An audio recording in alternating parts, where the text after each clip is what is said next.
함께 나눌 하나님의 말씀 에베소 2장 19절로 22절까지 말씀입니다. 말씀을 우리 함께 같은 목소리로 읽도록 하겠습니다. 그러므로 이제부터 너희는 외인도 아니요 나그네도 아니요 오직 성도들과 동일한 시민이요 하나님의 권속이라. 너희는 사도들과 선지자들의 터 위에 세우심을 입은 자라. 그리스도 예수께서 친히 모퉁이 돌이 되셨느니라.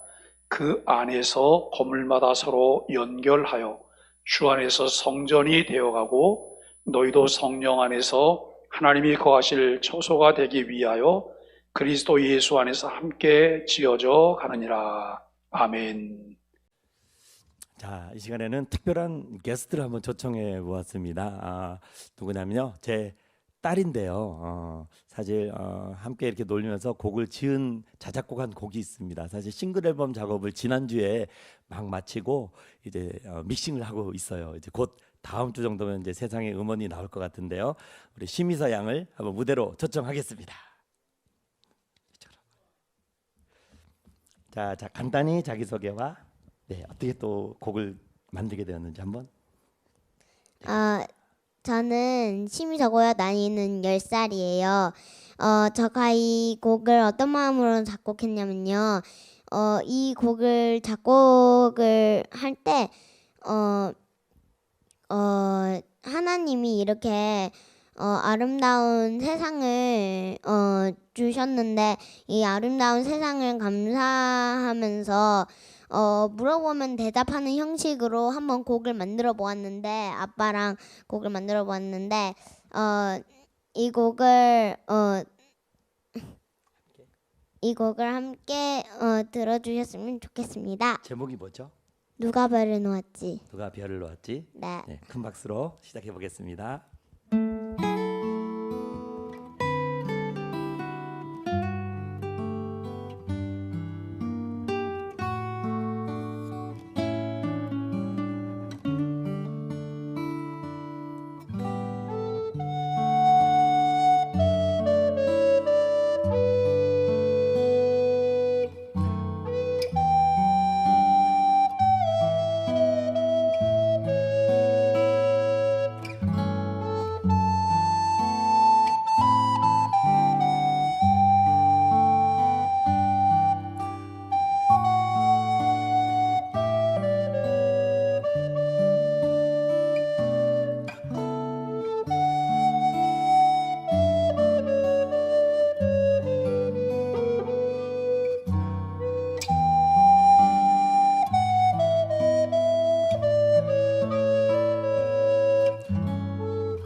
누가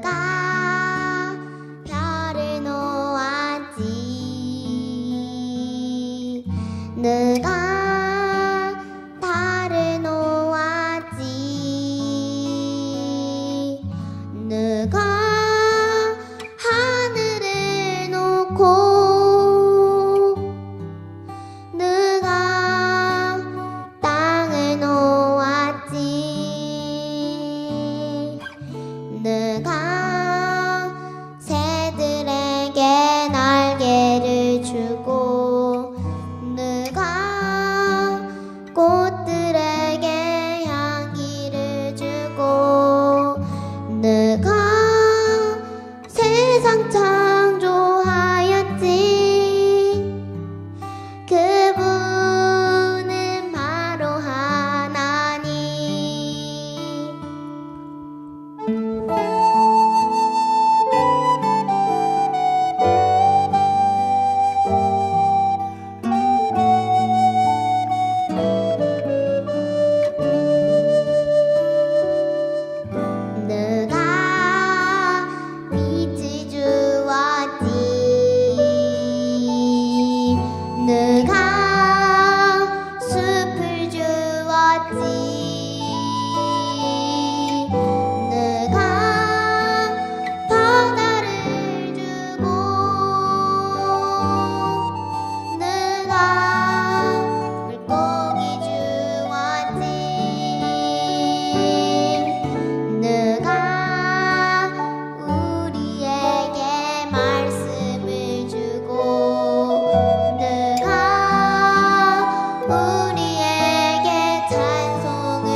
생활을 통해서 그와 같은 음악적인 혜택들을 누리고 신앙적인 또 정서를 갖게 되고 그것을 함께 표현할 수 있고 참 좋은 아빠를 둔 그런 딸이다라고 하는 생각을 하게 됩니다.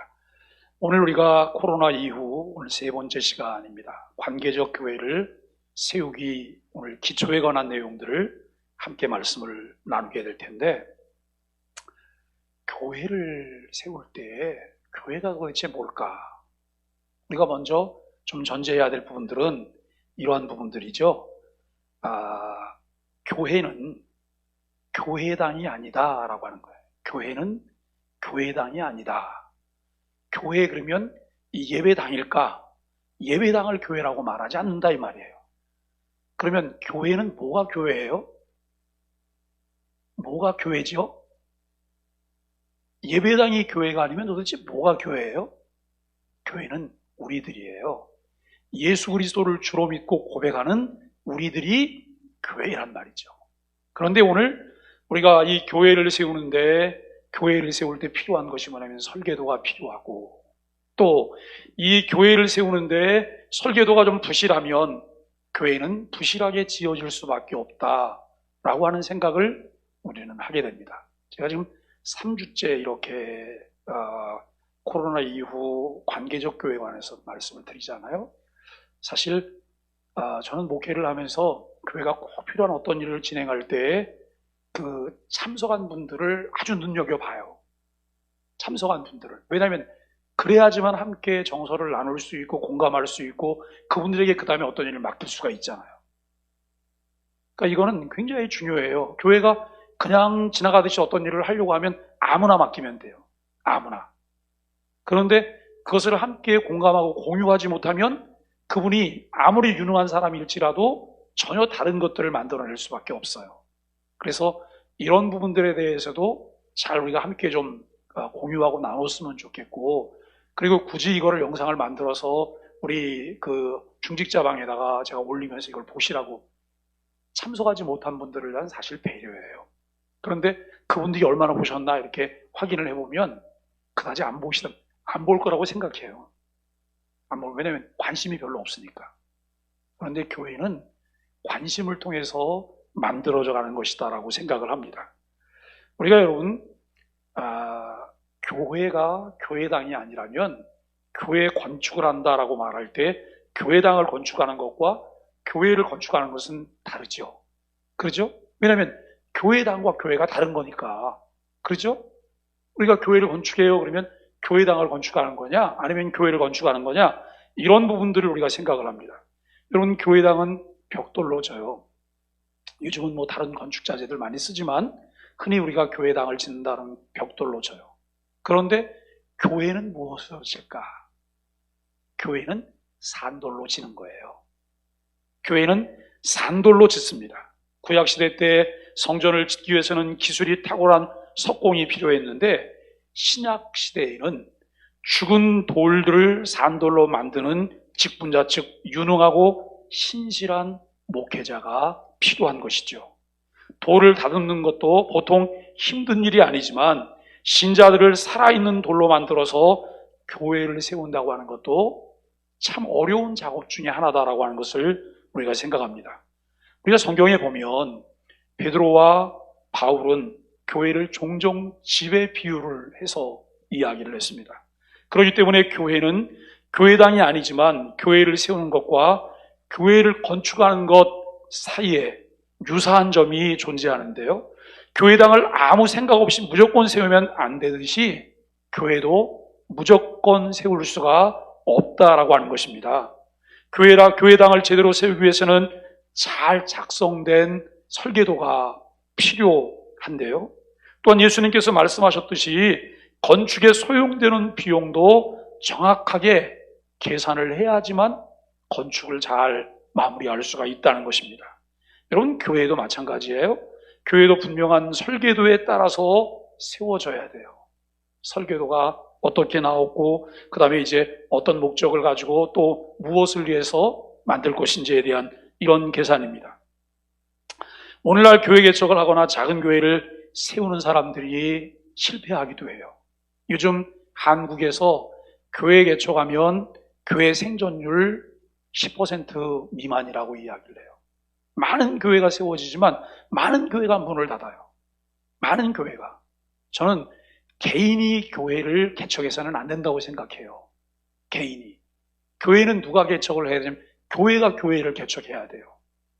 연합한 교회들이 교회를 개척해야 돼요. 왜냐하면 교회를 개척하는 것은 자기 개인 사업이 아니기 때문에요. 그런데 많은 사람들이 개인이 개척을 해요. 그 자신과 가족과 여러분 일가 친척들이 다 헌신해서 교회를 개척해요. 그러다 어떻게 교회가 성장했어요? 성장하면 거기에 모인 사람들이 교회를 개척할 때 그 부분들에 대해서는 인정을 안 하려고 해요. 우리가 여러분 그런 부분을 세세하게 잘 읽어줄 수 있어야 돼요. 만일에 여러분 내가 어느 회사에 취업을 했다. 회사에 취업을 하는데 거기다가 내 전 재산과 자녀들까지 아내까지 다 희생시키면서 여러분 회사를 해서 봉사하는 사람 누가 있을까요? 사장이면 그 일이 가능하겠죠. 사장이면. 그런데 쉬운 일 아니다라고 하는 것을 우리가 생각을 하게 됩니다. 여러분 잘못된 설계도를 가지고 있는 경우가 참 많은데 어떤 경우에는 아예 설계도도 없이 교회를 세우게 돼요.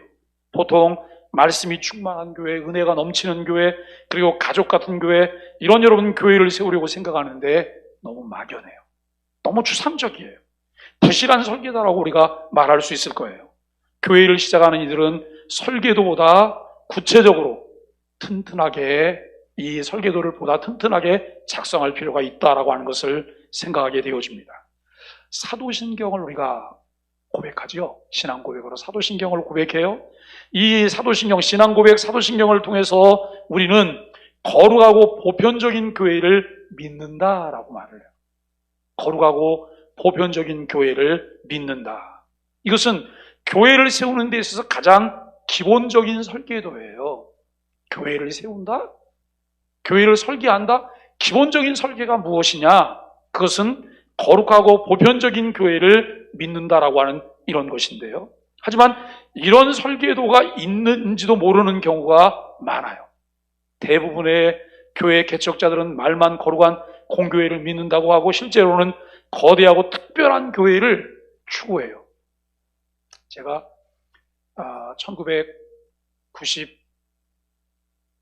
1996년도에 교회를 개척을 했어요. 그래서 20여 년 목회를 했는데요. 그 당시 교회를 개척할 때 주변 정서가 어떠냐면 뭐 아니면 도라고 하는 말들을 했어요. 문 닫는 교회는 문 닫고 교회가 성장하는 교회는 몇 년 안에 몇 명이 모인다. 이렇게 성장한다고 이야기를 해요. 참 쉽지 않은 이야기예요. 그래서 성공 사례들에 관한 세미나도 많이 하고 목사님들이 거기 참 많이 가세요. 저는 부교육자를 17년 하면서 교회를 개척을 하지 않으려고 굉장히 애를 썼던 목사예요. 왜냐하면 교회가 너무 많잖아요. 그런데 똑같은 한 교회를 하나 또 개척한다면 교회 개척을 뭐하러 하나? 안 하려고 정말 많은 생각을 했어요. 그리고 목사 안수 받는 것도 뭐 빨리 목사 안수 받으면 뭐하냐? 목사님들이 그렇게 많은데 이러면서 여러분 이 부분도 좀 시간을 좀 가지면서 왔어요. 그런데 교회를 이제 개척할 때 뭐 제가 이제 부교육자를 17년을 했으니까 아는 사람이 좀 많겠어요? 저한테 늘 사람들이 이렇게 물어봐요. 언제 개척하시냐고. 언제 개척하실 때 연락하시라고. 연락하라고 하는 얘기는 두 가지 중에 하나예요. 하나는 물질로 헌신하겠다는 얘기예요. 또 하나는 그 교회 같이 가겠다는 얘기예요. 근데 제가 이렇게 말을 했어요. 기도만 해주세요. 기도만 해주세요. 제가 교회를 개척을 미뤘던 이유 중에 하나가 그런 거예요. 여러분 남의 집 밥그릇 다 가져와 갖고서 우리 집 밥상에다 차려놓으면 그게 무슨 우리 밥상이에요. 남의 밥상이지. 교회를 개척할 때 꽤 많은 분들이 그런 말씀을 하셨어요. 우리 교회 오겠다고. 저는 다 반대했어요. 그렇게 하시지 말라고. 그렇게 교회 개척을 하면 제가 하나님 앞에 부끄럽고 그리고 제가 앞으로 목회를 하는데 두고두고 이것은 누가 될 거예요? 본교에서 열심히 봉사하시고 기도해 주세요. 이런 말씀을 드렸어요. 그래서 개척을 할 때 저희 가족 4명이 개척을 시작을 했어요. 우리 장모님만 합류를 하셨어요. 처제하고. 그리고 토요일 날 설립 예배를 드렸는데 설립 예배 때 사람이 굉장히 많이 왔어요. 와, 뭐 그냥 아름아름 이렇게 온 사람들이잖아요.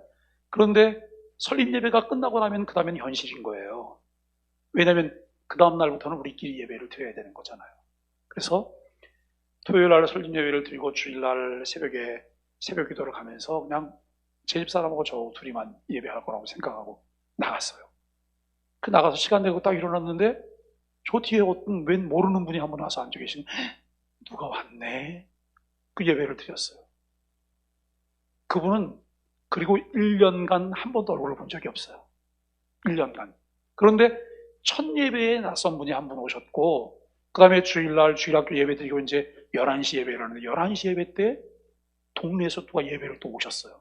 그러니까 저는 교회를 개척하고 우리 식구끼리만 예배를 드린 적이 한 번도 없는 거예요. 그리고 11월 달에 개척을 했는데 그 다음 년도 4월 달에 부활주일쯤 돼갖고 우리 교회 등록한 인원이 50여 명이 등록을 했어요. 그러니까 여러분 개척교회 시작은 굉장히 빨리 교회가 성장을 하고 있는 거예요. 어려운 거 모르고 아, 교회 정말 재밌구나, 신나는구나 이러면서 교회 개척을 시작을 했던 거예요. 많은 사람들이 교회 개척하면 사람이 모여요. 근데 여러분 교회를 개척하고 얼마나 노가다를 많이 했는지 몰라요. 왜냐하면 교육자가 저 혼자 아니니까 모든 노가다를 다 해야 되잖아요. 교회가 제가 지금도 좀 가만히 앉아있는 성격이 아닌데요. 교회 개척하고 30대 개척했으니까 얼마나 여러분 기동력도 있고 진짜 빠릿빠릿하고 그러겠어요. 다양한 계획들을 해갖고 교인도 없는데 여러분 그 일들을 진행을 해요. 그런데 우리 교인 없으니까 밖으로 홍보를 많이 해야 되잖아요. 나가서 현수막을 전봇대와 전봇대 사이에 걸고 나무와 나무 사이에 거는데 누가 붙잡아줄 사람도 없어요. 접는 사다리 하나 마련해갖고 그 사다리 메고 그리고 나가서 사다리 피고 올라가서 메고선 쭉 당겨가고 저쪽에 가서 또 걸고 이러기를 여러분 계속 했어요. 그런데 놀라운 거는 우리 교회 옆에 작게 아주 큰 교회들이 있었거든요. 큰 교회가 긴장을 하는 거예요. 네? 교회가 하나 새로 들어왔어. 우리 교회는 그야말로 콩알 많은 교회잖아요. 콩알 많은 교회인데 그 교회가 우리 신경 쓸 게 뭐가 있어요? 그런데 연락이 와요. 부목사님을 통해서 그 현수막 어디서 디자인하셨냐고 물어봐요. 그래서 제가 디자인했는데요. 그러니까 저는 여러분 제가 다 디자인을 했어요. 왜냐하면 교회의 이미지잖아요. 그렇게 디자인하고 그렇게 해서 이제 현수막들을 내보냈는데 그리고 집회만 하면 그 동네의 교회, 큰 교회 목사님 사모님이 오세요. 왜 오시냐면 우리 교인들 중에 누가 거길 갔나 이거 보러 오시는. 근데 저는 집회를 하면 꼭 이 이야기를 하거든요. 타 교회에서 오신 분들 은혜 받고 꼭 본교회로 돌아가십시오. 저는 꼭 그 얘기를 꼭 했어요. 그런데 우리 교인이 생기기 전까지, 우리 교인이 많이 생기기 전까지는 부흥회를 하면 꼭 외부 교인들이 와서 자리를 다 채워주는 거예요. 저는 부흥회를 하면서 꼭 낮 집회도 했거든요. 새벽, 낮, 저녁. 그랬더니 부흥 강사들이 오셔갖고 저한테 그렇게 말해요. 그 당시에도 목사님은 참 간이 많이 부은 것 같다 그래. 예? 무슨 배짱으로 낮 집회를. 낮 집회도 올 만큼 사람이 와요. 외부 교인이. 그런데 우리 교인이 생겨서 정착하니까 그분들이 빠지시더라고요. 제가 그걸 보면서 아 그래, 교회는 순수하게 교회가 교회답게 가면 사람은 하나님이 보내주시지. 저는 그런 믿음이 지금도 있습니다. 여러분 우리가 참 오늘날 교회가 표준 설계도 없이 소견에 옳은 대로 세워진다고 한다면 그 소견에 옳은 대로 세워지는 것 때문에 주어지는 결과가 무엇일까? 부실한 교회가 양산될 수밖에 없다는 거예요. 우리가 여러분 교회를 건축하면서 이 건축의 중요한 4가지 요소를 함께 좀 보실까요? 첫째는 기초예요. 두 번째는 기둥이고 세 번째는 벽이고 네 번째는 지붕입니다. 교회를 세우기 위해서 기초가 튼튼해야 하는데 기초가 부실하면 교회가 제대로 설 수 없을 뿐만 아니라 비가 오고 바람 불고 홍수나면 무너지게 되죠. 기초는 부실한데 사람만 자꾸 모아서 교회의 크기를 키우려고 하는 교회에서 이런 모습들을 우리가 가끔 볼 수가 있습니다. 교회의 기초는 무엇일까요? 교회의 기초는 그리스도예요. 예수 그리스도가 교회의 기초예요. 하지만 이건 역시 매우 막연하죠. 그리스도를 기초라고 생각하지 않는 신자가 여러분 어디 있겠습니까? 그런데 이 부분을 보다 구체적으로 우리가 말하면 이런 거예요. 교회의 기초는 말씀이다. 그런데 말씀은 성경에 대한 올바른 해석과 혹은 바른 교리를 말해요. 그냥 성경이 있어요. 그래서 내가 원하는 대로 여러분 쪼개서 먹는 것 그걸 말하지 않아요. 내가 원하는 대로 사용하는 것을 말하지 않아요. 그 성경이 말하고자 하는 대로, 성경이 말하고자 하는 의도를 제대로 찾아서 해석하고 적용하는 것, 이것을 말하는 거예요. 그래서 우리는 여러분 성경을 볼 때마다 늘 우리가 가지고 있어야 될 것이 뭐냐면, 처음 성경을 기록할 때 1차 독자가 누구였을까? 또 1차 독자들에게 그 말씀을 주셨던 하나님의 의도가 무엇일까? 그리고 몇천 년 후를 살아가는 우리가 2차 독자인데 2차 독자인 우리에게 그 당시 상황에서 주셨던 말씀이 어떻게 우리에게 적용될 수 있을까? 이거를 봐야 되는 거예요. 하나님은 전혀 그런 의도로 말씀하시지 않았는데 나는 내가 원하는 대로 해석하고 여러분 그것을 기다려요. 그것 아니란 말이에요. 그것 아니라는 거예요. 누가 여러분 어떤 사람이 이제 누구를 만나기 위해서 어디를 간대요. 그런데 그 사람은 나를 만나는 게 아니에요. 다른 사람 만날 거예요. 내가 그걸 보더니 나를 만난다 그러는 거구나. 내가 거기 가서 기다려요. 아무리 기다려도 그 사람은 나를 만나지 않아요. 왜요? 그게 의도가 아니었기 때문에. 성경을 보시면서 우리가 여러분 이런 부분들에 대해서 관심을 갖는 것이 필요해요. 여러분 교리가 튼튼하지 않으면 그 교회는 급성장할 수는 있지만 교회가 오랫동안 지속될 수는 없어요. 기초가 집안이 튼튼하지 않은데 갑자기 여러분 큰 것이 지어졌다고 생각해 보세요. 그 다음에는 매일매일 불안한 거야. 언제 무너질지 모르기 때문에. 모든 교회가 교리 위에 세워져 있어요. 심지어 교리가 필요 없다는 것도 하나의 교리라고 말할 수 있는데요. 여러분 우리가 교단이 어디예요? 우리 교회가 교파가 뭐예요? 우리 교회가 교파가 뭐죠? 장로교회, 개혁교단. 장로교회 개혁교단이에요. 우리 감리교회 아니었어요? 제가 참 재미있었던 것 중에 하나가 교회를 개척해서 목회를 한참 하고 있는데요. 근처에 꽤 큰 성결교회가 있었어요. 근데 그 목사님이 하루는 만났는데 뭐라고? 목사님, 내가 기가 막혀서 말이 안 나와요. 그래서 무슨 말씀이신데요? 아니 어떤 분이 교회를 1년 넘게 출석을 했대요. 등록도 안 하고 매주마다 교회를 오시더래요. 근데 어느 날은 이렇게 말해요. 근데 목사님 오늘 보니까 성결교회였어요. 그러더래요. 1년간은 도대체 뭐 보고 다닌 거예요? 자기는 원래 장로교회이기 때문에 장로교회로 간다고 그냥 가더래요. 그 얘기하고. 그렇게 가시려면 그 말 하지 말고 그냥 가지요. 네? 왜 목사님에게 상실감을 주고 가는 거예요 도대체? 그리고 1년 넘게 매주마다 나와서 예배하면서 말씀 듣고 도대체 여러분 교단이 어딘지도 모르고, 그분은 교단이 필요치 않은 분이에요. 교파가 필요치 않아요. 그분은 가서 그분은 예배를 드리시면, 근데 그 예배는 무슨 예배냐면 자기만족 예배예요. 자기만족 예배. 무슨 말씀인지 아시죠? 정체성이 분명하지 않다는 말씀입니다. 여러분 우리 교회가 장로교파예요. 장로교파. 그런데 이 장로교의 경우는, 여러분 장로교의 경우는 교리가 웨스트민스터 신앙고백서에 체계적으로 요약이 되어 있어요. 자, 우리 장로님, 권사님, 안수집사님들 임직 하실 때 선서하셨죠? 서약 하셨죠? 신정대원은 서약 하셨죠? 서약 내용 생각나세요? 생각은 무슨 생각이 나시겠어요? 저도 목사 안수 받을 때 서약이 중 생각 하나도 안 나는데 그런 걸 거라고 생각하죠. 근데 거기에 이것에 대한 언급이 있거든요. 웨스트민스터 신앙 고백서라고 하는 것을 표준 교리로 받는다고 하는 서약을 해요. 그런데 웨스트민스터 신앙 고백서가 뭔지도 잘 모르면서 뭘 서약을 하고, 이게 뭐냐면 내가 뭘 한다고 여러분 사인한 거예요. 이거 뭐 안 되면 제가 재산을 다 내드릴게요. 나도 모르고 사인한 거예요. 그리고 난 다음에 그거 안 됐으니까 재산 내놓고 왜 가져가냐고 이렇게 말하는 경우가 똑같은 거잖아요. 이런 고백서에 대해서, 신앙 고백서에 대해서 우리가 여러분 보게 되는데요. 이 교회의 튼튼함이라고 하는 것은 모인 숫자의 크기가 아니에요. 모인 신자들의 고백의 확실성에 따라서 결정이 된다는 거예요. 옆에 동산교회가 등록교인이 한 3만 명 된다 그래요. 3만 명. 우리 교회는 등록교인이 한 몇 명쯤 돼요?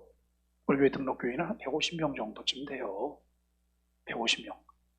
150명 정도에서 교회를 정말 사랑하면서 여러분 교회와 함께 신앙생활하는 분들이 몇 프로쯤 되실까요? 우리 교회가 조금 그래도 비교적 프로테이지가 높은 편이에요? 동산교회는 몇 프로나 되실까요? 한 50% 되실까요? 모르긴 몰라도 동산교회에 그렇게 마음을 먹고 하는 분들이 10% 조금 넘지 않을까 싶어요. 10%. 대부분 교회가 그래요. 10%면 보통 수준, 15%, 20%면 조금 높은 거. 우리 교회는 몇 프로나 될까요?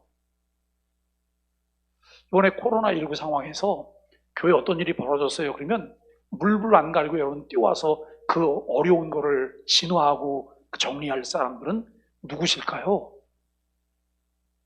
제가 그 전에 개척했던 교회 바로 뒤에서 화재가 한번 난 적이 있어요. 도시가스관 있는 데서 누가 전화를 했어요, 저한테. 제가 전화를 받고 그분이 권사님들한테 딱 연락하고 교인들한테 연락을 했어요. 그랬더니 몇 분이 뛰어오셨더라고요. 저도 막 정신없이 뛰어가고. 근데 큰 불은 아니어서 이렇게 진화가 됐는데, 그리고 나서 우리가 얼굴을 보면서 웃었어요. 이러니까 또 모이네요. 그래. 이러니까 모이네요. 그런데 연락받았다고 다 뛰어오는 건 아니에요. 누군가 하겠지. 뭐 무슨 일이 있으려고? 무슨 일이 일어난들 내가 어떻게 하겠어? 그런데 정말 주인의식을 가진 사람들은 또 그 일에 뛰어와서 함께 그걸 걱정하고 염려하는 이런 모습을 보게 됩니다. 여러분, 교회를 세우고자 할 때 먼저 본인이 속한 교회의 교리를 정확하게 이해하고 그것을 신자들에게 잘 가르칠 수 있는 능력을 길러가는 것이 필요해요. 그런데요, 아쉽게도 기성교회가 이 부분이 약해요. 누가 와서 뭘 물어볼까 걱정이 돼요. 왜냐하면 물어보면 체면상 또 내가 가지고 있는 어떤 직분상 대답을 하긴 해야 되는데 대답을 할 수가 없는 거예요. 왜요? 자신이 없거든요. 그런데 아쉽게도 대답을 잘하는 집단들이 있어요. 그 집단이 누구예요? 이단 사이비 범죄 집단들이에요. 신천지, 하나님의 교회, 통일교, 여호와의 증인. 이 사람들은 기가 막히게 대답을 해요. 여러분, 신천지 교회의 예배, 제가 이제 거기서 교회라는 말을 사용하지만 여러분, 신천지는 교회가 아니에요. 신천지가 그 교회 모임에 예배를 참석할 수 있게 되기까지 그들은 과정을 거쳐야 되는 거예요. 밖에서 다 훈련하죠. 그리고 나서 시험도 봐요. 시험 봐서 합격한 사람만 거기 가는 거예요. 그리고 그 안에서도 이들은 끊임없이 많은 훈련을 해요. 끊임없이 많은 훈련을. 그러니까 여러분, 교회도 사실 그냥 모인 대중이 있어요. 대중 안에 교회에 멤버가 있어요. 회원, 정회원. 그리고 정회원들 속에 또 누가 있냐면 교회 리더들이 있는 거예요. 그런데 요즘 개신교회 내에서 이 부분이 잘 지켜지는 교회가 얼마나 있어요? 교회 여러분, 내가 멤버십을 가지고 있는 사람들이 얼마나 될까요? 교회는 세례교인들을 정회원이라고 말을 해요. 그 정회원이 된다고 하는 것은 교회가 나에게 주는 것을 내가 누릴 뿐만 아니라 내가 해야 될 책임과 의무도 다 하는 거예요. 그것을 정회원이라고 말을 해요. 그런데 이단 사이비는 이게 굉장히 정확한 거 아시죠? 그거를 못하면 거기에 견뎌내지 못하는 거예요. 그래서 이를테면 신천지가 전도를 해와야 되는 거예요. 전도를 하기 위해서는 누군가를 또 속여 먹어야 되잖아요. 그래서 서기교에서 그물망을 짜고 전략적으로 해서 이제 사람들을 포섭하기 시작해요. 그런데도 안 돼요. 그랬더니 신천지에서 이만희가 뭐라고 말했냐면 전도 못한 사람들은 벌금을 내라. 벌금 얼마씩 내라고요? 100만 원씩 내라고요. 100만 원씩. 수단과 방법을 가리지 않고 100만 원을 만들어서 내는 거예요. 예? 이 100만 원을 내면 100만 원이 다 본부로 가고 본부에서 비자금으로 형성이 돼요. 요즘 뭐 국세청에서 세무조사 좀 다 하고 있기 때문에 신천지가 말도 못하게 어려운 일을 겪을 거는 불을 보듯 뻔해요. 또 법인 취소가 다 됐잖아요. 법인 취소가 됐기 때문에 이들이 못하는 것이 있어요. 헌금한 것에 대해서 연말정산서를 뗄 수가 없어요. 연말정산을. 여러 가지 어려운 일을 겪죠. 그러면서도 신천지에 빠진 사람들은 또 그것을 여러분 박해라고 생각하고 똘똘 뭉쳐서 자기 걸 지키려고 하는 일들을 계속할 것입니다. 우리가 이런 이단 사이비의 그런 부분들을 보면서 우리 여러분 건강한 개신교회가 반성해야 될 것이 무엇일까? 우리는 정말 이게 진짜고 건강하다고 말하면서도 우리가 여러분 이 내용들을 정확하게 배우려고 하지 않아요. 정확하게. 우리가 여러분 튼튼한 교회가 되기 위해서 기초가 튼튼하고 기둥이 세워져야 돼요. 첫째는 기초가 튼튼하고 두 번째는 기둥이 세워져야 되는데 여러분 그 기둥은 누구냐면 바로 직분자들이에요. 신앙 고백에 충실한 직분자가 튼튼한 교회의 기둥이라는 거예요. 내가 교회 안에 직분자다. 직분자라면 적어도 나에게 뭐가 있어야 되냐면 여러분 교리에 대해서 분명해야 되고 그리고 교회가 가지고 있는 교회 목회 철학들에 대한 분명한 이해가 있어야 되고 그리고 여러분 성경을 바라보는 관점이 명확해야 되잖아요. 명확해야 되는 거예요. 그리고 그들과 함께 교회 안에서 모든 것들을 공유하면서 함께 여러분 교회 비전들을 세워갈 수 있어야 되는 거예요. 이게 직분자들의 역할이에요. 그런 직분자들이 교회 안에 있을 때 교회는 든든해요. 우리 교회는 별로 그렇게 말씀하시는 분들이 없으실 텐데 다른 데에 가면 쉽게 사람들이 하는 말이 있어요. 저분은 우리 교회 기둥 장로님이에요. 저분은 우리 교회 기둥 집사님이에요. 저분은 우리 교회 기둥 권사님이에요. 그만큼 교회 안에서 든든하게 역할을 하신다는 거예요. 그런데 이 부분도 우리가 잘 생각해 봐야 돼요. 그분이 일을 많이 하기 때문에 기둥일까? 그건 아니어야 돼요. 그분이 뭐가 좋으셔야 되는 거예요? 신앙이 좋으셔야 되는 거예요. 신앙과 삶이 일치되는 부분이 많은 거예요. 그럴 때 이분은 우리 교회 기둥이세요 라고 말을 해요. 예? 여러분 일 많이 하는 거로 말한다면 좀 건강하고 의욕이 있고 그리고 내가 가진 능력이 있으면 그분이 일 많이 하실 것 아니겠어요? 그런데 교회는 왕왕 일 많이 하는 분들을 통해서 문제가 터져요. 왜요? 신앙이 기초를 이루고 있지 못하기 때문에 그럴 수 있는 거예요. 그래서 우리는 여기 여러분 이 신앙 고백에 충실한 직분자가 든든한 교회를 세운다고 하는 것을 우리가 생각을 하게 되는데요. 교회 성장은 직분자의 능력이 좌우되기도 하는 거예요. 직분자들이 어떤 사람이냐. 그런데 이 직분자를 말할 때 직분자 속에는 담임 목사도 포함이 되는 거예요. 담임 목사도. 그러니까 여러분 담임 목사의 크기, 담임 목사의 능력, 담임 목사의 그릇 여기에 따라서 교회는 바라보는 게 달라지겠죠. 교회가 나아가는 방향도 달라질 거예요.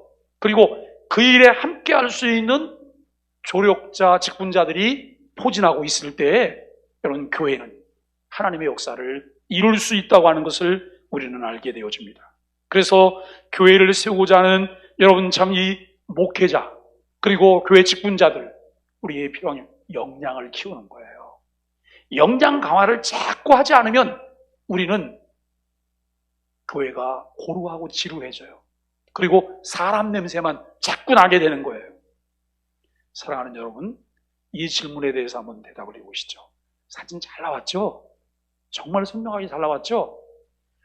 사람들이 우리 소망의 교회에 와야 될 이유가 있을까요? 요 옆에 바벨탑 같은 오피스텔이 지어졌어요. 거기 입주했어요. 저쪽에 그랑시아가 이제 여러분 입주를 했어요. 2차도 또 얼마 지나지 않으면 입주를 한대요. 그분들이 꼭 우리 교회를 와야 될 이유가 우리 교회에 있을까요? 사람들이 와야 된다면 그 이유가 무엇일까요? 여러분 어떠세요? 저기 오피스텔과 그리고 저 아파트에서 사람들이 우리 교회 올 거라고 하는 기대가 있으세요? 아무 기대가 없으세요? 뭐든 말든 뭐 그게 무슨 상관이야? 그런 마음은 아니시잖아요, 그죠? 근데 그분들이 우리 교회로 오셔야 된다면 왜 우리 교회로 오셔야 될까요? 좋은 목사가 있다. 교회 분위기가 참 좋다. 교회 구성원들이 매우 인격적이며 신앙적이다. 교회가 미래지향적이다. 교회가 하나님이 기뻐하시는 교회다. 교회가 이웃과 소통하며 사랑을 나눈다. 교육이 살아있는 교회다. 교회를 고르면서 이런 것들이 있다면 교회를 가볼 만하긴 하겠죠? 그러잖아요. 그 교회 한번 가보고 싶잖아요. 근데 어떠세요? 우리 교회가 정말 여기에 해당되는 부분들이 얼마나 있을까요? 우리 교회가 정말 좋은 교회일까요? 가고 싶은 교회, 소망의 교회. 좋은 교회, 소망의 교회. 내가 찾던 교회, 소망의 교회. 바로 그 교회야. 여러분 정말 그러실까요? 우리는 이런 것들에 대한 생각들을 한번 해보는 거예요. 그리고 여러분 기둥이 세워졌다면 그 다음에는 또 무엇이 필요할까요? 기둥이 세워졌으니까 그 다음에 이제 벽돌을 쌓아야 되잖아요. 벽을 발라야 되는 것이죠. 근데 이 벽을 바르는 것이 뭐냐면 신앙교육이에요. 신앙교육이 제대로 이루어지지 않으면 교회는 당대에 끝나버릴 수밖에 없다는 거예요. 어느 제국이 세워져요? 계속 물려가면서 여러분 몇천 년 동안 그 나라가 유지된다고 하는 것은 그 나라의 저력이에요. 교회가 세워져서 여러분 교회가 주님 오시는 그날까지 지속되어진다면 교회가 가지고 있는 저력인 거예요. 우리 교회가 지금 30년이 조금 넘었어요. 주님 오실 때까지 우리 소망의 교회가 있어야 되잖아요. 그죠? 주님 오실 때까지. 주님 오실 때까지 있어야 되는 거예요. 내 자손, 대대손손 소망의 교회를 통해서 주님을 섬겨야 되는 거예요. 교회 역사가 좀 오래된 교회들을 보면요. 자녀들도 결혼하고 뭐 다 이렇게 밖으로 출가하잖아요. 그런데 그 자녀들이 그 먼 거리에서도 자기 교회를 오더라고요. 매주마다 교회를 오는 거예요. 그래서 왜 이렇게 멀리 매주마다 가냐 그랬더니 일석이조래요. 내가 다녔던 교회니까 편안해서 교회가 늘 편안하니까 가고 싶고, 두 번째, 객지에 나가 사는데 부모님 자주 만나지 못하는데 일주일에 한 번씩 만날 수 있으니까 더 좋고, 일석이조라는 거예요. 저는 그걸 보면서 좋은 교회다라고 하는 생각을 해요. 좋은 교회다. 꽤 많은 사람들이요, 결혼하기만 기다려요. 왜요? 교회 떠나려고. 교회 떠나려고. 제가 부목사했던 어느 교회는 꽤 괜찮은 청년들이 많았어요. 꽤 괜찮아요. 지금은 뭐 결혼해서 40대, 50대가 다 됐잖아요. 사회적으로도 꽤나 이렇게 안정적인 지위를 가지고 신앙심도 아주 좋은. 그런데 대부분 그 교회를 떠나서 다른 데 신앙생활을 해요. 그리고 그 교회 출신들끼리 또 모임을 가져요. 정기적으로. 저도 거기를 불러요. 부를 때마다 저는 무슨 소리를 다시 돌아가라 그래요. 본교회로 돌아가라. 거기가 너희들이 그 다음 세대를 위해서 뭘 할 수 있는 데다. 그런데 안 돌아가요. 저도 안 돌아가는 이유를 저도 알아요. 오늘 우리가 여러분 신앙교육을 하면서 참 이 교회가 어떻게 하면 잘 유지될 수 있을까? 오늘날 우리 한국교회 고민 중에 하나는 이런 거예요. 시간이 지나가면서 큰 교회들도 얼마 지나지 않으면 교회가 경로당이 될지 몰라 라고 하는 생각을 해요. 경로당이 될지 몰라. 왜냐면 교회 젊은 세대가 여러분 유입되지 않으면 교회는 자꾸 나이가 많이 들어가잖아요. 점점 나이가 많아지실 거예요. 그러면 교회가 여러분 그냥 경로당이 되는 거잖아요. 이 일에 대한 고민들이 우리에게 있어야 돼요. 신앙 고백을 자녀들을 위해서 잘 가르치도록 편집한 교리문답도 있어요. 어떤 이들은 교리문답보다는 성경을 가르쳐야 된다고 주장을 하는데 오직 성경은 성경만 가르치면 된다는 말이 아니에요. 신앙을 효과적으로 가르치기 위해서는 성경보다는 교리문답이 더 효과적이에요. 왜요? 정리를 해놨기 때문에. 정리를 해놨기 때문에. 길을 만들어 놓은 거예요. 그래서 이 교리를 잘 공부하잖아요. 출생부터 무덤까지, 창조부터 종말까지 모든 과정을 다 다뤄놨어요. 우리가 여러분 그것을 잘 알고 나면 누가 와서 무슨 얘기를 해도 흔들리지 않고 신앙의 길을 걸어갈 수가 있어요.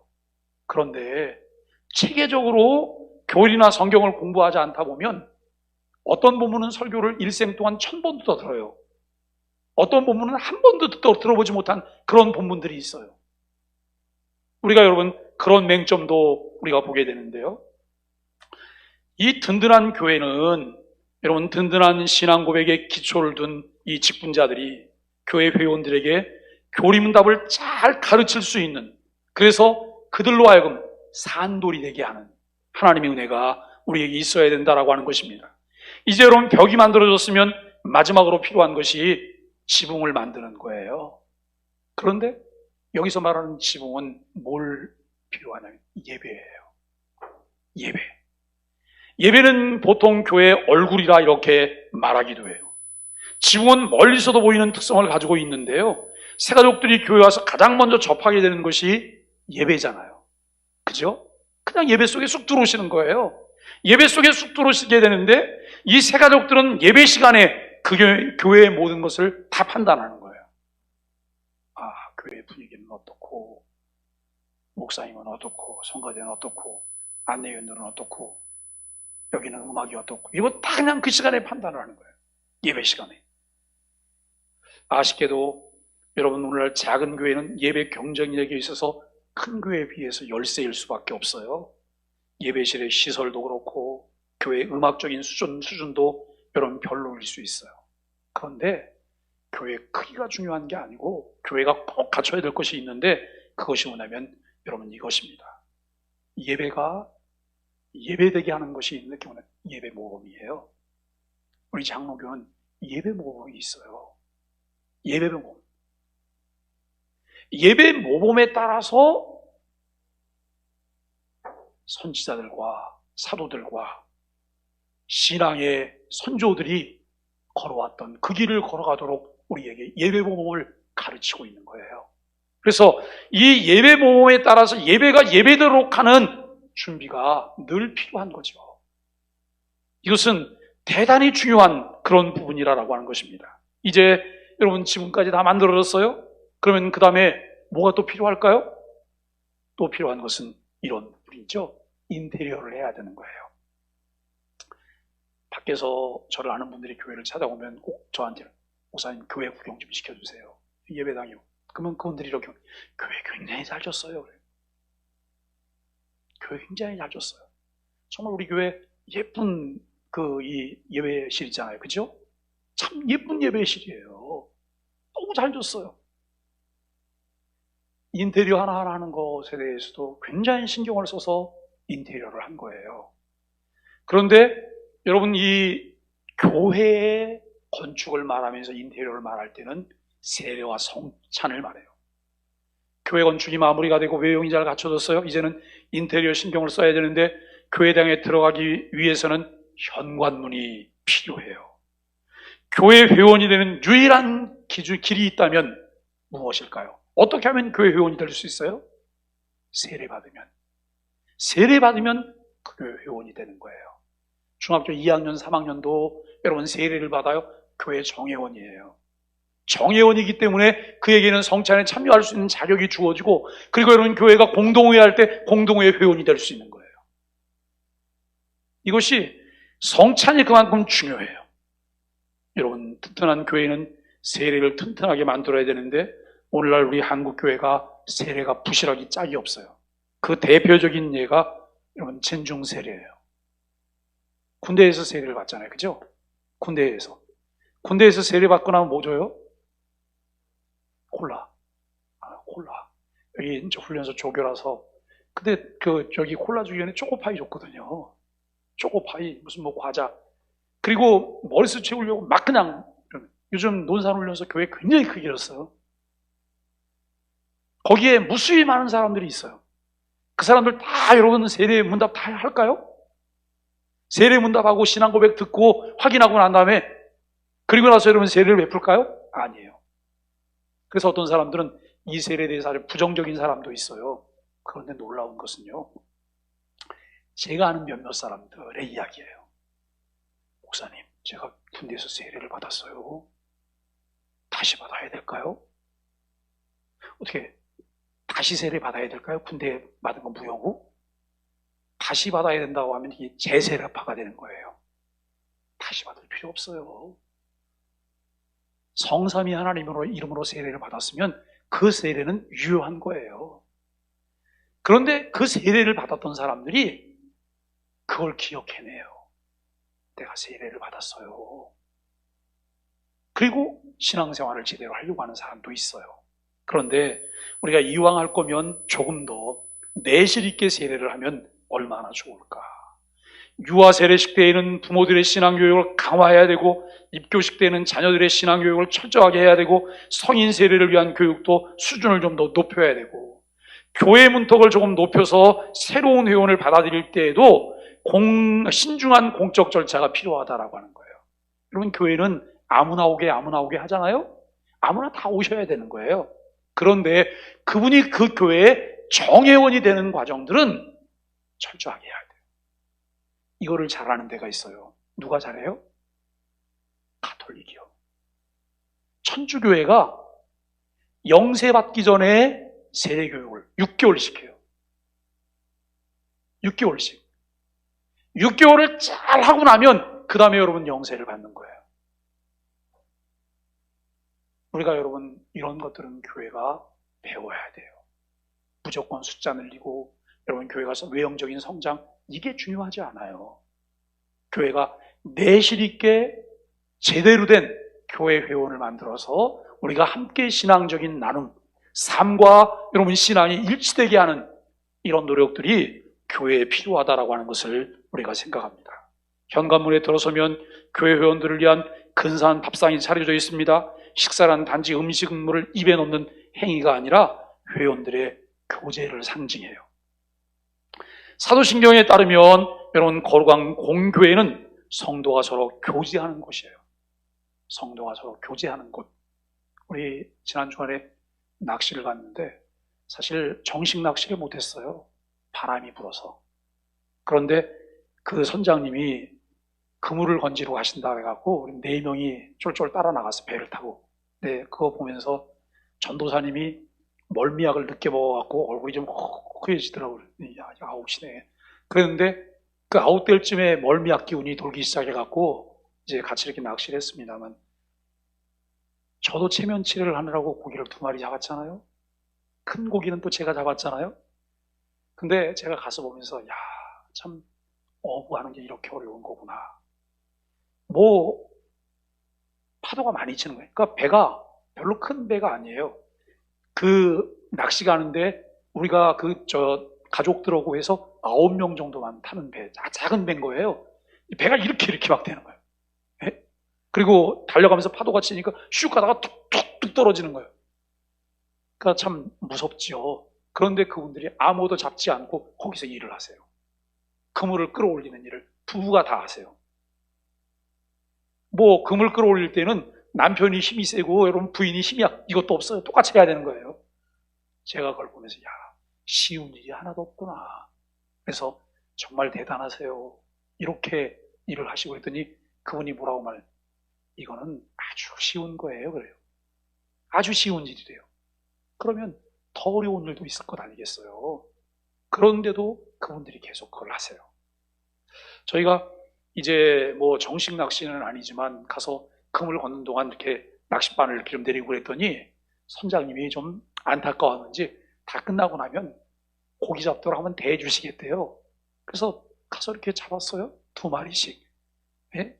우리 마음이 아빠도 2마리 잡고, 마음이 아빠는 생전 처음 낚시를 갔다는데 아마 그 물고기가 팬서비스 하느라고 이렇게 좀 물어준 게 아닐까 싶은데, 여러분, 그런데 그 1박 2일을 보내면서 서로를 알아가는 거예요. 서로를. 많은 이야기들을 나눌 수 있었고, 서로를 좀 알아가고, 그분이 성장했던 성장 배경들도 이야기를 듣고, 아하, 이러면서 그분을 알아가게 되는 거예요. 우리는 다양한 교제들이 필요해요. 우리 소망의 교회가 구성원들이 모여서 열심히 신앙생활들을 하지만 서로가 서로에 대해서 좀 더 마음을 열기 위해서 우리에게 필요한 것이 뭘까요? 상대를 내가 알아가야 돼요. 상대를. 알아가지 못하면 그냥 우리가 때로는 오해를 많이 하게 되잖아요. 그러면 마음이 불편한 거예요, 서로가. 교회는 교제가 이루어져야 돼요. 교제가. 이 교제가 정말 거룩한 교제가 되도록 이 교제를 끌어올리는 그런 노력들이 필요하죠. 오늘날 이 교회당은 교회라기보다는 극장에 가깝게 되어버렸어요. 극장에. 예배는 공연이 되었고, 예배를 마치면 교인들이 썰물처럼 빠져나가요. 예배 속에서 진정한 뭐가 빠졌냐면 코이노니아가 빠졌어요. 교제가 없는 거예요. 그러니까 예배 끝나면 그냥 남남이고, 여러분, 튼튼한 교회가, 풍성한 교회가 되기 위해서 필요한 것이면 성찬이 풍성해져야 되는 거예요. 성찬. 개혁교회의 교리문답인 하이델베르그 요리문답에 따르면 설교는 믿음을 일으키고 성례는 믿음을 강화시킨다 그래요. 설교를 들으면 믿음이 일어나요. 그런데 우리가 성찬 예식에 잘 참석을 하잖아요. 이 일이 이루어지면 우리의 믿음이 강화가 되는 거예요. 개혁교회가 약한 이유는 지나치게 교회가 설교 중심적이기 때문에 그래요. 이 무슨 말이냐면, 설교는 자꾸 듣는데 그것을 삶으로 옮겨가는 실천적인 부분들이 점검이 안 되고 확인이 안 되는 거예요. 적용 부분이 약한 거예요. 우리가 여러분, 이를테면 교회가 이런 변화도 필요해요. 주일날 11시 예배에 함께 말씀을 나눴어요. 그럼 오후에 점심 먹고 목장에서 그 설교에 대한 나눔이 있어요. 그리고 나서 오후 예배를 모여서 똑같은 본문을 가지고 함께 토론을 하는 거예요. 그리고 이것을 우리의 삶 속에 어떻게 적용할까? 그 다음 주에 모이면 똑같은 것을 하면서 지난주에 나눴던 말씀들을 삶 속에서 어떻게 실천했는가, 이 부분들을 우리가 확인한다면 조금 더 우리가 발전적으로 신앙생활을 하게 되지 않을까요? 늘 우리에게 필요한 부분이 실천 부분들이에요. 참 교회와 거짓 교회의 구분도 중요하지만 튼튼한 교회와 약한 교회의 구분도 중요해요. 참과 거짓은 선포된 말씀에 의해서 결정되지만, 여러분, 이 강함과 약함은 신실한 성례의 집회에 의해서 결정이 되어진다라고 하는 거예요. 성례가 신실하게 잘 집행이 되고 있는가? 성찬은 세례의 목적이기 때문에 이 둘이 서로 분리돼서는 안 되죠.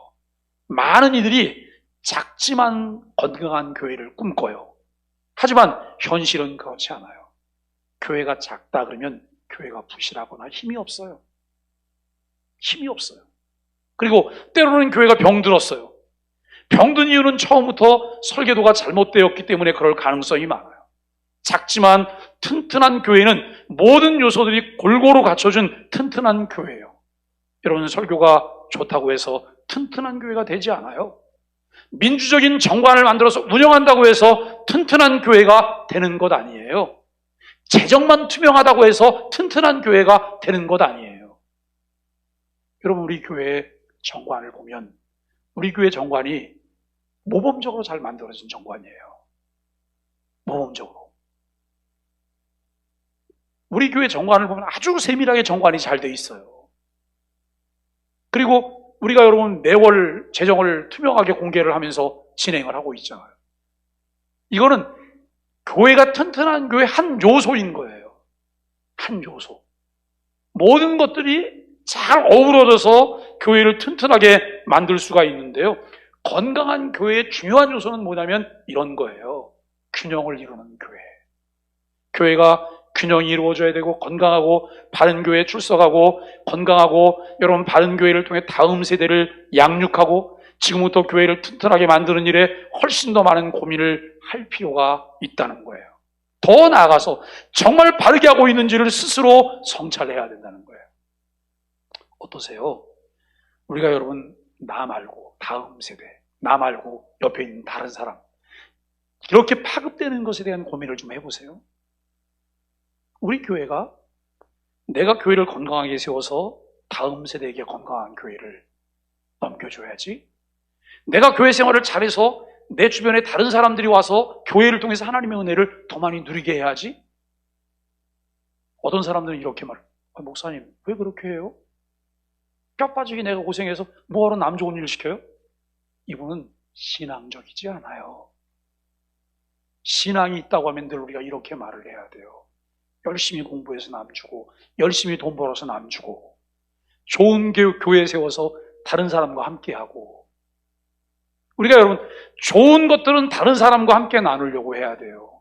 고난스럽고 힘든 것은 내가 가지려고 해야 되는 거예요. 내가 가지려고. 그래서 여러분 세 사람이 뭘 같이 공동을 해서 뭘 나눠요. 그런데 거기에 조금 더 리더격인 한 사람이 있어요. 사람이 나누면서 나누는 거예요.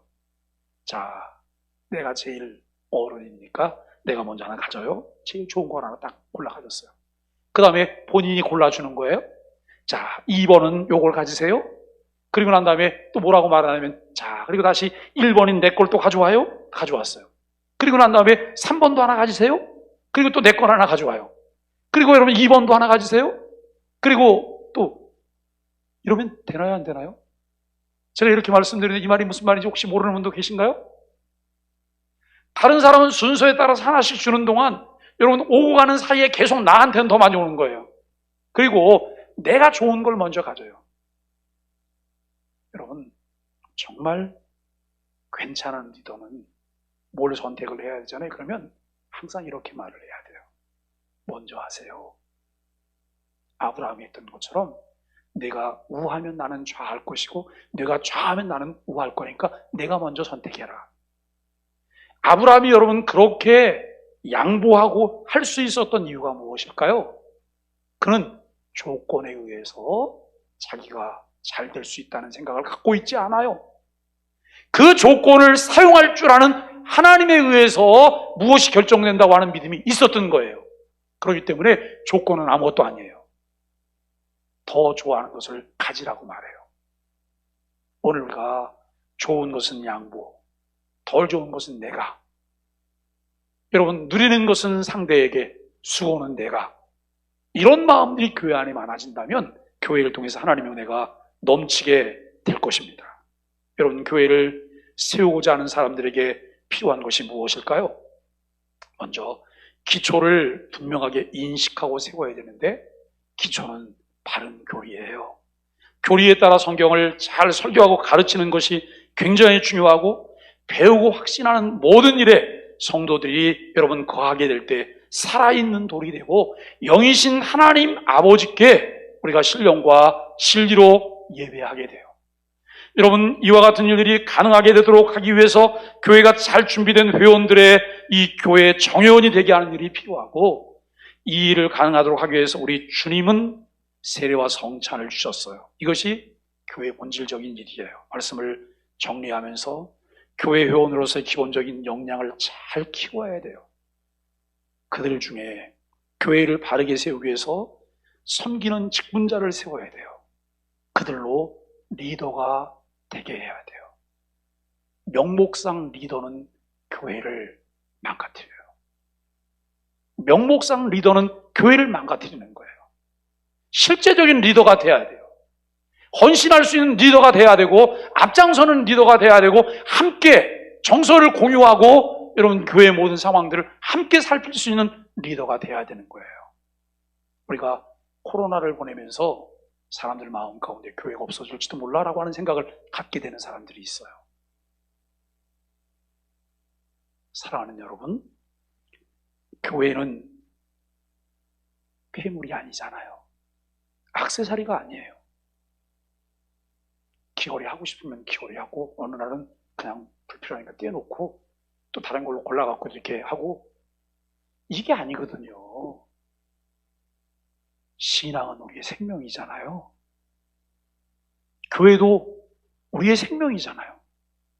그렇다면 이 교회가 하나님이 기뻐하시는 교회로 세워지기 위해서 늘 우리가 어떻게 해야 될까에 대한 고민이 있어야 돼요. 그것 때문에 우리가 함께 모일 수 있어야 되고, 함께 기도할 수 있어야 되고, 여러분 흩어져서 각기 집에 있을지라도 같은 것을 나눌 수 있는 교회가 돼야 되는 거예요. 이 부분이 든든해진다면 어떤 일이 있어도 교회는 흔들림이 없어요. 우리 소망의 교회가 그런 교회가 되기를 주님의 이름으로 간절히 축복합니다.